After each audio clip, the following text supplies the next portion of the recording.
কিন্তু দুঃখজনক হলেও সত্য, এই কমিটিকে ঘিরে জুলাই আন্দোলনের নেতৃত্ব দেওয়া ফেনীর বৈষম্য বিরোধী ছাত্র আন্দোলনের সদস্যরা, জুলাই আন্দোলনের অংশগ্রহণকারী নেতাকর্মীরা এবং এনসিপির তৃণমূল সংগঠকরা গভীর অসন্তোষ প্রকাশ করেছেন।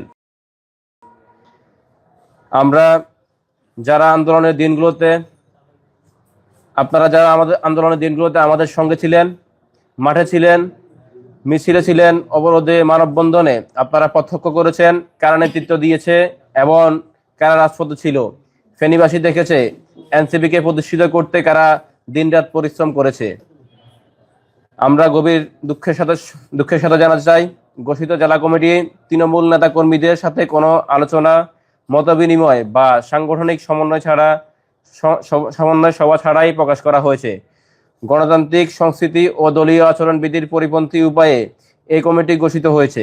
এই কমিটির ব্যাপারে কমিটি যারা দায়িত্ব পেয়েছে, যারা পায়নি, কেউই এই কমিটির ব্যাপারে অবগত ছিল না। এই ব্যাপারে কমিটি গঠনের পূর্ব মুহূর্ত পর্যন্ত কেউ জানতো না, এবং কি কেন্দ্রীয় নেতাদের কয়েকজনকে জিজ্ঞেস করা হলেও তারাও পুরোপুরি বিষয়টা অবগত নয় বলে আমাদেরকে জানিয়েছেন। আরো দুঃখের সঙ্গে জানাতে চাই, এই কমিটির অধিকাংশ ব্যক্তিকে ফেনীর আন্দোলনকারী নেতাকর্মীরা চেনে না। এমনকি জুলাইয়ের রাজপথে কোনো মিটিং মিছিলে বা এনসিপির সাংগঠনিক কাজে তাদের উপস্থিতি কখনো দেখা যায়নি। বিশেষভাবে উল্লেখযোগ্য বিষয়, আমি আবার বলছি, বিশেষভাবে উল্লেখযোগ্য বিষয়, পয়েন্ট নাম্বার 1, কোন সাংগঠনিক বিধি অনুসরণ করে কমিটি গঠিত হয়েছে, কোন সাংগঠনিক বিধি অনুসরণ করে কমিটি গঠিত হয়েছে তা কাউকে জানানো হয়নি। ফেনীর কয়েকজন সেন্ট্রাল নেতাও এই কমিটি গঠনের পূর্ব মুহূর্ত পর্যন্ত এটা নিয়ে পুরোপুরি অবগত ছিল না। জুলাই আন্দোলনের অন্যতম সমন্বয়ক আব্দুল আজিজ, যার মাধ্যমে আন্দোলনের সূচনা, তাকে কমিটিতে রাখা হয়নি। অথচ তিনি আন্দোলনের মূল নেতৃত্বের একজন ছিলেন এবং এনসিপি গঠনের পর থেকেই ফেনীতে এনসিপিকে সংগঠিত করতে শ্রম দিয়েছেন, যা বিভিন্ন মিডিয়ার নিউজ, পত্রপত্রিকা, সোশ্যাল মিডিয়া রয়েছে। আমি আপনাদেরকে একটু কষ্ট করে এগুলো একটু দেখাতে চাই। এই যে দেখুন, এটা হচ্ছে 6 জুলাইয়ের যে আন্দোলনটি ফেনীতে শুরু হয়েছিল, কোটা সংস্কার আন্দোলনের প্রথম একদম এই আন্দোলনের মাধ্যমে হচ্ছে দেখি জুলাই গণঅভ্যুত্থানের সূচনা শুরু হয়। এরপর হচ্ছে দেখি আমাদের যে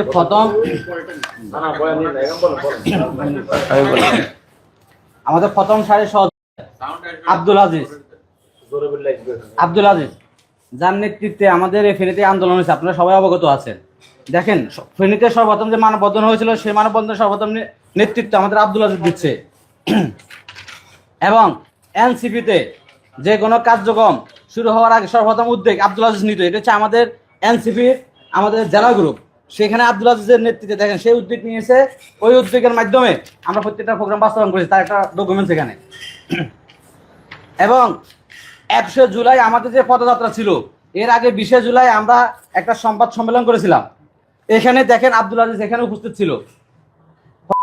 আমাদের আব্দুল আজিজ ফেনীতে বন্যার সময় এনসিপির পক্ষ থেকে ত্রাণ বিতরণ করা হচ্ছে আব্দুল আজিজের নেতৃত্বে। দেখেন নিউজ পেপারগুলোতে দেখেন, সেখানে আব্দুল আজিজ, মোহাম্মদ আব্দুল আজিজ। এরপর গোপালগঞ্জে যখন আমাদের নেতৃবৃন্দের উপর হয়েছে, আব্দুল আজিজের নেতৃত্বে হাই রোড ব্লক করা হয়েছে। এটা আপনারা ফেনীবাসী প্রত্যেকটা সাংবাদিক এবং ফেনীবাসী সবাই অবগত আছেন। এরপরে কোটা আন্দোলনে আমরা যে স্মারকলিপি দিয়েছিলাম, সেটা আব্দুল আজিজের নেতৃত্ব হচ্ছে। আপনারা সবাই বিষয়টা দেখেন, আপনারা সবাই জানেন, তারপরে আমরা সবাইকে অবগত করার জন্য আমরা ডকুমেন্টসগুলো আপনাদের সামনে উপস্থাপন করছি।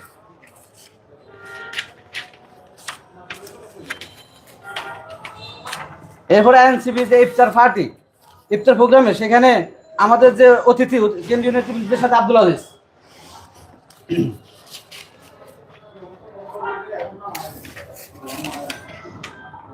প্রত্যেকটা প্রোগ্রামে দেখেন আব্দুল আজিজের নেতৃত্বে প্রোগ্রামগুলো হচ্ছে। অথচ দুঃখের সাথে বলতে হয়, আব্দুল আজিজ এই কমিটিতে তাকে রাখা হয় নাই।